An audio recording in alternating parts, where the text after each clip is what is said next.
Você está no canal Eu Estudo a Lição com o pastor Samuel Camilo. Hoje é segunda-feira, dia 6 de maio de 2024. E o tema que estudaremos na nossa lição da escola sabatina será Períodos de Tempo Profético. Apocalipse capítulo 11, verso 3 é o texto que serve como base para o nosso estudo, que diz: Darei as minhas duas testemunhas que profetizem por 1260 dias, vestidas de pano de saco. Quando você olha para a Bíblia, você vai encontrar alguns períodos proféticos. Durante esse trimestre já falamos sobre esse período especificamente, que ele aparece como 1260 anos, ou 1260 dias, 42 meses, um tempo, tempos e metade de um tempo. Todos esses períodos proféticos, na verdade, representam um único, 1260 dias, que dentro do contexto da profecia, um dia representando um ano, é um período de 1260 anos, que no contexto da profecia representa o período que pessoas não comprometidas com a palavra de Deus estariam trabalhando para tentar fazer com que o povo de Deus, fiel à palavra de Deus, acabasse sendo perseguido. É o período de supremacia papal, é o período, nós estamos falando aqui especificamente de 538 até 1798. O período no qual a igreja cristã, ela possuiu poder civil e ao mesmo tempo religioso. Era ela quem dava as cartas no cenário internacional. O maior poder do mundo estava centralizado em Roma, na igreja, na figura do Papa. É claro que, como desdobramento disso, nesse período específico de 1260 anos de supremacia papal, como chamamos, no contexto da profecia, a igreja teve autoridade para perseguir aqueles que eram fiéis à palavra de Deus. Estamos falando de um período em que você guardar o sábado, acreditar na salvação pela graça mediante a fé, acreditar na mortalidade da alma, entre outras coisas, na lei de Deus, enfim, de que isso tudo poderia representar razão suficiente para que você pudesse perder a própria vida. Grandes nomes da história, nesse mesmo período, acabaram passando por situações complexas de perseguição. Eu poderia mencionar para você aqui os valdenses. Quantos deles no Vale do Piemont acabaram sendo friamente torturados, mortos, massacrados, simplesmente pelo seu apego à palavra de Deus?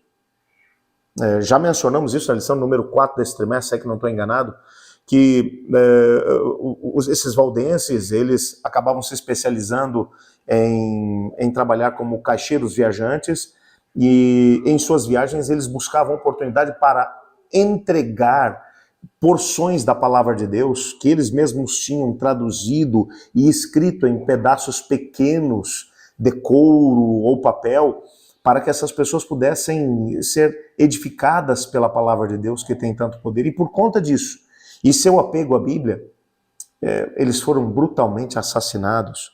Poderia falar para vocês de João Hus, Jerônimo, Martinho Lutero, Ulrico Zwinglio, João Calvino, João e Carlos Wesley, entre tantos outros indivíduos que, mesmo enfrentando dura oposição, alguns deles inclusive pagaram com a própria vida por serem fiéis à palavra de Deus, mas não se deixaram intimidar.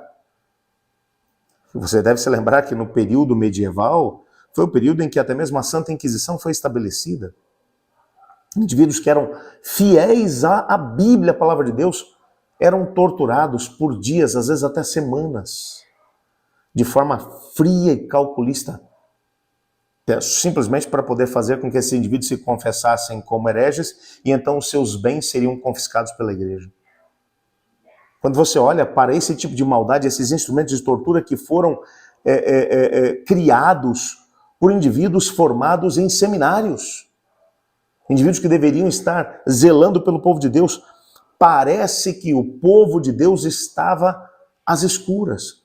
Numa época em que a grande maioria do mundo cristão simplesmente aceitava a autoridade da igreja e a autoridade do Papa. Eu estou mencionando que quando a Bíblia, a palavra de Deus, ela é colocada em segundo plano, pode ter certeza de que alguma coisa vai assumir o primeiro plano. E normalmente são as ideias humanas que são colocadas em primeiro plano. Nesse caso, especificamente, durante esses 1260 anos, em que a igreja manteve o poder político e, ao mesmo tempo, religioso, as ideias dos seres humanos, dos teólogos, eram muito mais importantes do que a própria Bíblia. Dentro da própria teologia católica, é mencionado que a igreja tem autoridade superior à autoridade da Bíblia.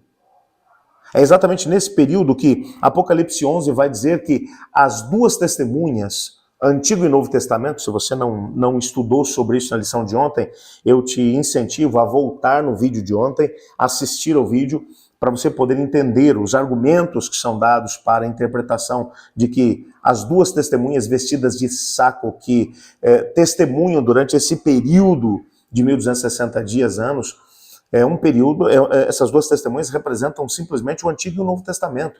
É a palavra de Deus que, apesar de ter sido colocada de lado, de ter sido acorrentada, aprisionada, de ter sido excluída do povo, ainda assim haviam indivíduos que, pagando um preço muito alto, ainda continuavam testemunhando da vontade de Deus. Haviam ainda muitas pessoas que se convertiam a Cristo Jesus nesse período. Pessoas que permaneciam fiéis à palavra de Deus, mesmo a custo da própria vida. Por isso, mesmo nesse período profético, o período dos 42 meses, de um tempo, tempos e metade de um tempo, 1260 dias, anos, mesmo nesse período que foi o período mais difícil da história da igreja, mesmo que vestida de pano de saco, ou seja, mesmo tendo sido empobrecida pelos seres humanos, ela continuou com o mesmo poder de sempre. E aqueles que foram tocados por ela foram também transformados e levados ao convívio com o Senhor. Essa palavra tem poder. E hoje ela continua tendo exatamente o mesmo poder que teve nesse período. Mas tantos de nós que hoje não temos mais qualquer tipo de imposição que nos impeça de ler, de estudar a Bíblia, mas que deixamos a Bíblia em segundo plano e não bebemos da sua fonte. Amanhã nós vamos aprofundar um pouco mais nesse tempo, ou nesse estudo, e a temática que estudaremos será: as duas testemunhas são mortas. Vamos tentar entender um pouco melhor isso, mas agora, para já, eu quero orar com você. Obrigado, Pai, por tua palavra, por sabermos que mesmo nesse período de tanta escuridão, de trevas, que foram os 1260 dias, anos, ainda assim o Senhor permaneceu junto com o seu povo e não permitiu que o seu povo ficasse no escuro em relação à tua palavra. Nós colocamos, Pai, a nossa vida em tuas mãos e pedimos que essa palavra ela também toque a nossa vida, pois em nome de Jesus que oramos. Amém. Eu estudo a lição e você?